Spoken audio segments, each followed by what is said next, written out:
All right, so much art history and never enough time to cover it all. So let's go run through the art museum. So, in German Expressionism, we've talked about De Broek, we've talked about the Blue Rider, and so what we're going to take a look at is a couple of other artists that don't really fit into these other two categories. And one of these is Katja Kollwitz. And I put this statistics chart in here. This is a completely unscientific statistics chart. But my point is on this is that she doesn't quite fit in with the other the German expressionists. So the modern world is not constructed to help women thrive. The art world at this time is dominated by men, and this was a period where women were just beginning to find ways to represent themselves in art. Kollwitz was independent of De Broek and De Blue Rider. She followed her own path in the new world of the modern art.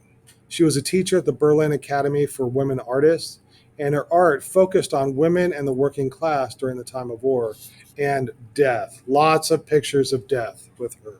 There is a Kollwitz museum, and this picture comes from the Kollwitz Museum. All of what we're going to look at from her are prints. So prints are rather small, so you get a sense of the size of her artwork from this photograph right here. Now, printmaking was her main thing. And if you look at over here on the two on the left, those were Die Broek printmakers. We have Ernst Kirchner and Erich Heckel. We've already looked at these two prints before, and this is typical of De Broek. But look at hers. Look how different hers is than theirs. There's a remarkable difference. It's much more naturalistic and it's much darker. She uses a lot more.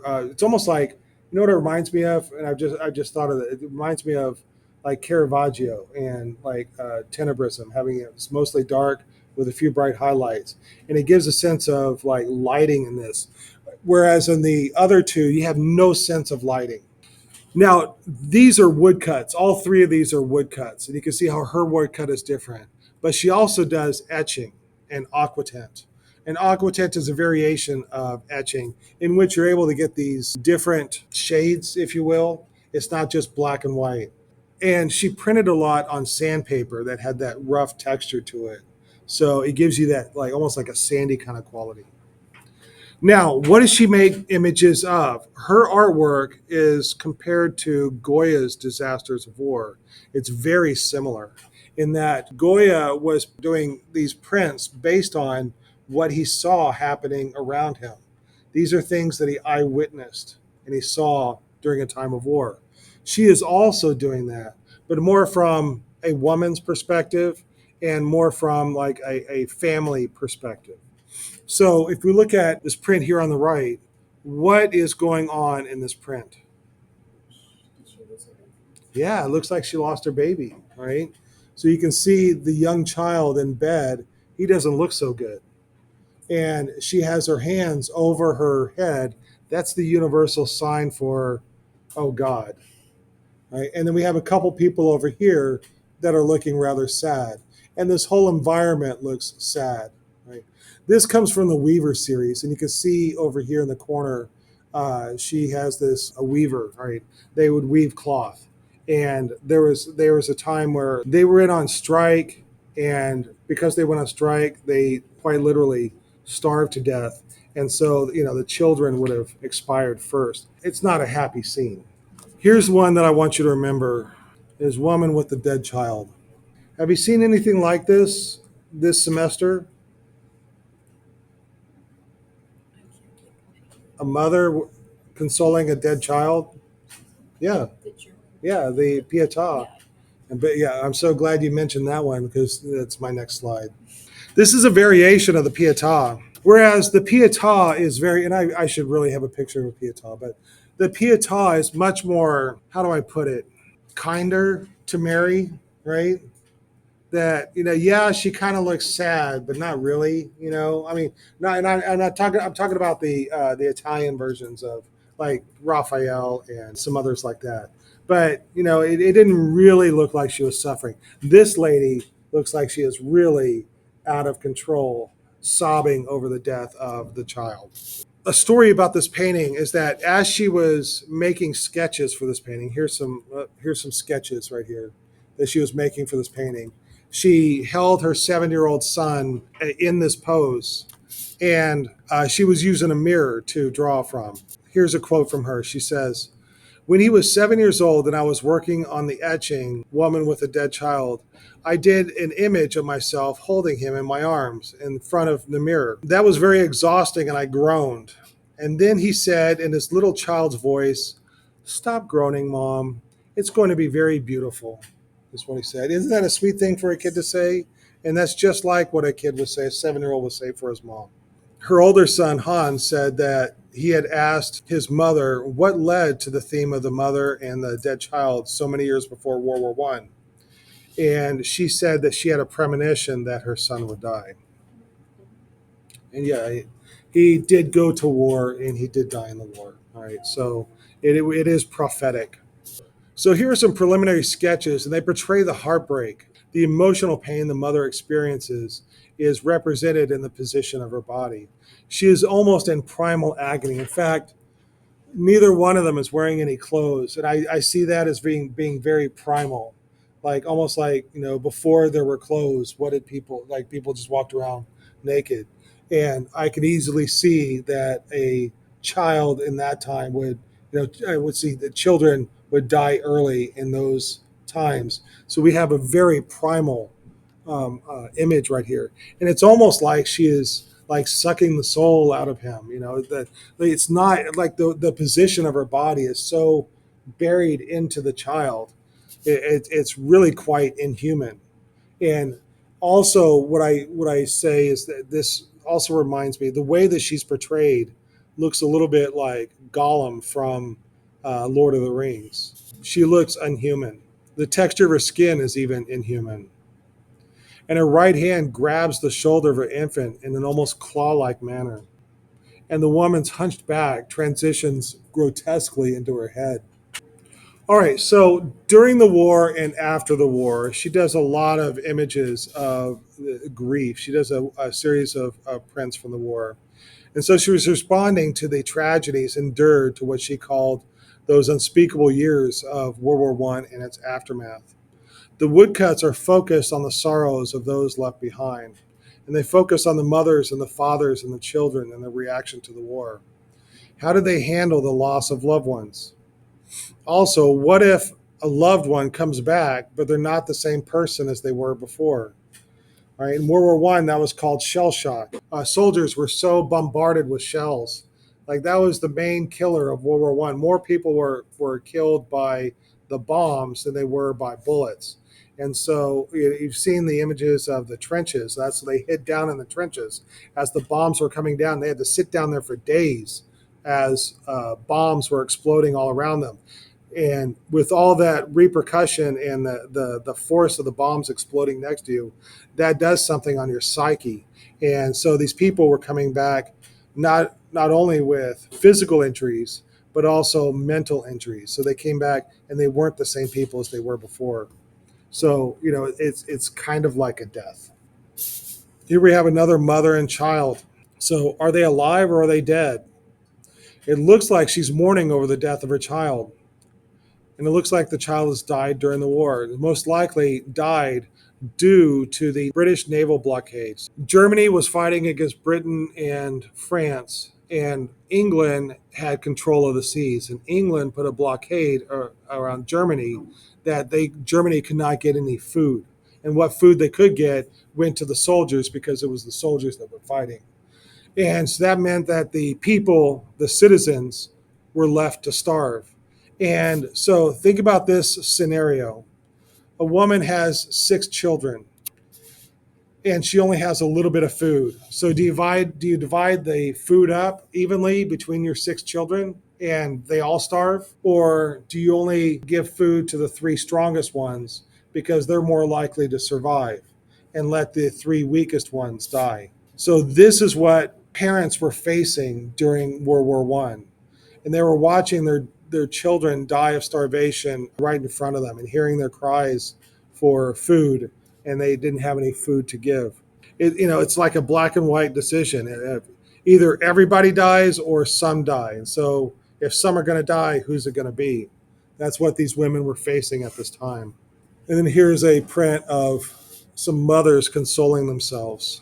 She did a series of images of death later in her life. So here we have death wrestling with the woman. And if you look at the pose of the woman, she's very much like the pose in Michelangelo's Dying Slave. Look at how the body twists. But here we have a young child who's asking for help. And because death has his grip on the mother, she is unable to help the child. A couple of other images from her series of death. On the left, we have death seizing a woman. Again, she is holding a child, and it's quite tragic. And then death seizes the children. But on the right one is we have the woman. She's old now. She's lived a long life, and death comes and taps her on the shoulder like a friend that says, "Come on, it's time to go." And at that point, she's ready to go. All right, we're going to talk about Paula today. So our next and final artist for German Expressionism is Paula Modersohn-Becker. And I have a completely unscientific chart, statistical chart for her, she is an outlier for the German Expressionists. She doesn't fit in with De Bruyne. She doesn't fit in with the Blue Rider. She's just kind of doing her own thing. But she's a German, she's expressionist, and she's working at the same time as the others. So on this slide right here, I have a photograph of her. That's her on the left. In the center, it's a photograph of her with her husband.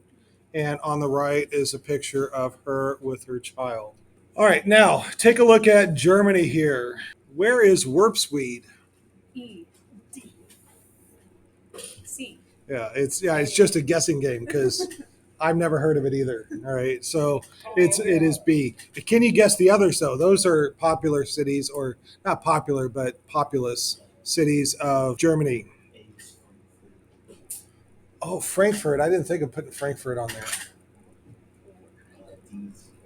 Austria. D is Berlin. That is correct. C is what? Yeah. All right, here they are. Right. Yeah. So Frankfurt is over there with Dusseldorf. I put Dusseldorf on because I think the name is humorous, but that's not that's not kind to Germanic speak. Although I am 25% Germanic. Some portion. All right. So in Warpsweed, there is an artist colony there, and this is the kind of art that they make in Warpsweed. It's rather nice. It's pleasant, but it's safe, right? They are not avant-garde, cutting edge of the art world. But this is the kind of art that's going on in Warpsweed. On the left is Paula Modersohn-Becker, and this is her husband on the right and her stepdaughter. So she married her husband when he had a child previously. So the husband's previous wife died, and 3 months after he proposed to Paula. So she plays this traditional role of the wife and the mother, but it was a marriage of convenience. Her husband is a leader of the artist community, and therefore he has artistic connections and support for her. And also, he had a lot of money, so he also solved her financial troubles, giving her financial support. But she was not head over heels in love with him. Modersohn-Becker did not take easily to marriage. Here's a quote from her diary. It says, quote, "I have cried a lot in my first year of marriage. I feel as lonely as I did in my childhood. It is my experience that marriage does not make one happier. It destroys the illusion that has been the essence of one's previous existence, that there existed something like a soulmate." So she's not too happy in her marriage. All right, so everybody knows now where Warpsweed is. Let me show you where Paris is. It's right there. And what she does is she takes frequent trips to Paris to get away from her husband, to get away from her responsibilities. But she's an artist. She wants to explore the capital of the art world, which is Paris. And so she and her friend go and visit Paris on a regular basis and leaving her husband behind in Warp Suite. So, and also, this is the style of art going on in Paris at the time. It is vastly different than the art that they're making in Warp Suite. And she is very excited about this art.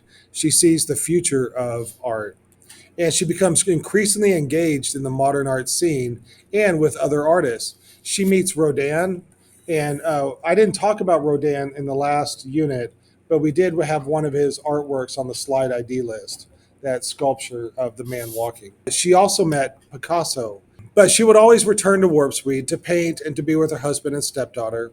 But Modersohn Becker constantly longed for Paris and to immerse herself wholly in the artist's life. And so here I've made a meme of Paula, and she is longs for being a single artist in Paris, and she feels like she's being tied down to her responsibilities in Warp Speed. Do you guys remember another artist who had the same predicament? It was Gauguin. Yeah, Oh, yeah. He left his family for being with artists, and I made another cartoon of their relationship together. So while she's in Paris, she writes letters home saying, "I love you, honey. I miss you." And he writes back and says, "I miss you too." And she says, "Send me more money." And he says, so this is our first artwork of Becker's. So she's painted this as if she's pregnant, but she's not. This was painted a year before she had her first child. So, and also until this point, she showed no interest in being a mother. This could be interpreted as the artist longing for a child, or it could be interpreted metaphorically, suggesting that she was pregnant with ideas. But nobody knows for sure. She never really discussed this artwork. All right, I want us to point out like we've seen lots of paintings of nude women before, but this one is entirely different. How is this one entirely different? she doesn't look sexual. Right, that's one thing. So there's no sexuality about this at all. Even though she's looking at the viewer, there's no male gaze here. And then, but look at the title. It's a self-portrait. This is the first time that a woman has painted a nude self-portrait. One of the issues going on here is that most artists enjoy taking life drawing class. They enjoy drawing the figure. They enjoy painting the figure. And taking a life drawing class where a nude model stands in front of the students was not really an option for her. There were no life drawing classes or figure drawing classes at Warp Suite. They were available in Paris, but she would have had to attend a school to take those classes. And so it was just not an option for her. And so I think she was painting the self portrait to get practice with the human body. Many of her paintings are nude figures in her artwork. There are very few women in art academies and very few women taking figure drawing classes and nude classes. And remember, this was an issue back in the 1800s in America. And I told you some stories with Thomas Akins. And he disrobed a male model in front of a co ed class, had both female and male students. And that's what got him into a lot of trouble. All right, so even if women could take these classes, they would only be able to draw the female body, never the male body, because that was just improper. Men, on the other hand, could draw male or female. It didn't matter. All right, so it was just unfair. Without the life drawing classes, I think she painted this as practice for drawing the female body. By repeatedly painting her own nude self-portrait, she broke down a long-standing gender barrier. In this painting, she has artist's hands wrapped around her own pregnant belly as if she's creating the baby out of clay. She wears her amber necklace and leaves her breasts exposed, and she looks directly at the viewer. This image is mysterious in that it presents a fantasy rather than an actual pregnancy. Becker at this time was practicing artist living alone in Paris, and she was unhappy with her marriage. Likely, she was asking herself, what if she were to become a mother? Or how would my life change if I became a mother? This is interesting as she will become pregnant 1 year after this painting is painted. She signed the painting with the initials PB, not PMB, which is her married name. So she left out the married name from this painting. So this further supports the idea that she believes it is her career, not her family, that is most important to her. Here's another self portrait with her. And one of the things that I want to point out, she's wearing that amber necklace again. I guess she wore that a lot. But look at the flowers that are around her. We have a flower here, here, here, here, here, and all around to here and here, making a almost like a circle around her, almost a halo. And look at she has a little bit of happiness in her face. She had painted a lot of portraits and she started painting self portraits in 1905 and in the tradition of female artists painting self portraits. Remember how I said that female artists did not have the same privileges as the male artists did, even going way back to Elizabeth Vigée Lebrun. And it was very rare for female artists to, in fact, it was very rare to have a female artist, and even rarer for a female artist to be a history painter. So they were pretty much stuck with being landscape painters, still life painters, and portrait painters. And then these flowers here are, we can compare that to the paintings by Botticelli of Venus and Flora that have a lot of flowers in them. Here's another painting that I want you to see by Paula Modersohn Becker. And we have a naked woman lying with her infant, and the mother is lovingly protects the head of the naked child in her arm. Possibly the baby is breastfeeding, but this painting would have been a profound and shocking image at the time that it was created. It's a very tender moment between a mother and a child, but it's never been seen before in the 20th century. Breastfeeding has never been in public at this time, it was never allowed. And so it was still, and it's still controversial now. So this would have been quite a shocking meaning. And one of the reasons why is that it's a very different image of a mother and child. On the left, we have the Madonna and Child that we saw a lot of in the Renaissance. And, look at how idealized the Madonna is and how idealized that the whole environment is. And then this is Mary Cassatt right here. She does a lot of paintings that are motherly, like this one right here. And so we can almost kind of see this as a more realistic Madonna and Child. The baby is playing with her face, but you can see it's a lot less idealized. It's more realistic. But over here, we have the mother and the baby naked together. And, that could be very primal. We have like a very strong bond between the baby and the mother here, sharing a moment. And it's so different than the nudes that we've been seeing all semester or even all year long, where the women have been sexualized. And over here on the right, she is not sexualized. On the left, we have, she's been idealized to be beautiful. You remember that this is a male artist painting what he believes is to be a beautiful woman. But on the right, Pamela is painting a mother and a child. So there's not even an attempt for the male gaze. Nor does she provide an overly perfected Madonna-like depiction of the mother and child. So she's a trailblazer, a rebel, and a revolutionary painting. But the end of Paula's story is a sad one. In 1906, she quite literally sneaks out the back window of her house and leaves Warpsweed and goes back to Paris. And she's very active during this time. She's making a lot of paintings. She makes over 80 paintings in a year, which is a lot. Her career begins to take off.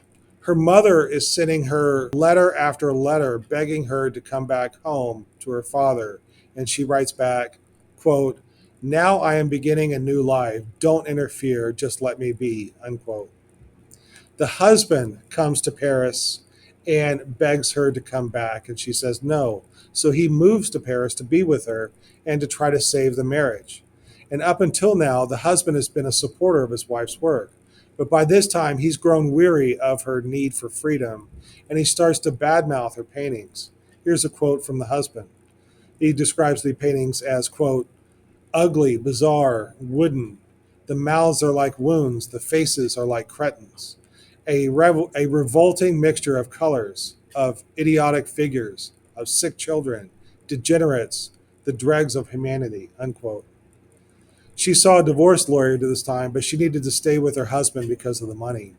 So in March of 1907, she became pregnant and returned home with Otto, her husband, to Warp Speed. And on the one hand, she did want to be a mother, but on the other hand, she wanted to pursue her career without family. And while she was pregnant, she still longed for her life in France. In one letter she wrote while she was pregnant, she stated, quote, I have worked so little, unquote. And in another letter to her sister, she begged, quote, never write me another postcard or words with the words diapers or blessed event on it. You know full well that I am a soul who prefers that other people not know that she will be busying herself with diapers, unquote.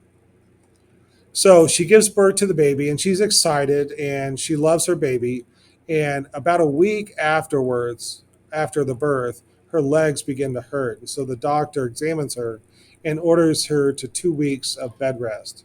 And then she dies shortly after that. She died 18 days after her daughter was born. And this photo right here was taken just after the birth of the baby. All right, so that will finish us for German Expressionism. Does anybody have any questions for any of that?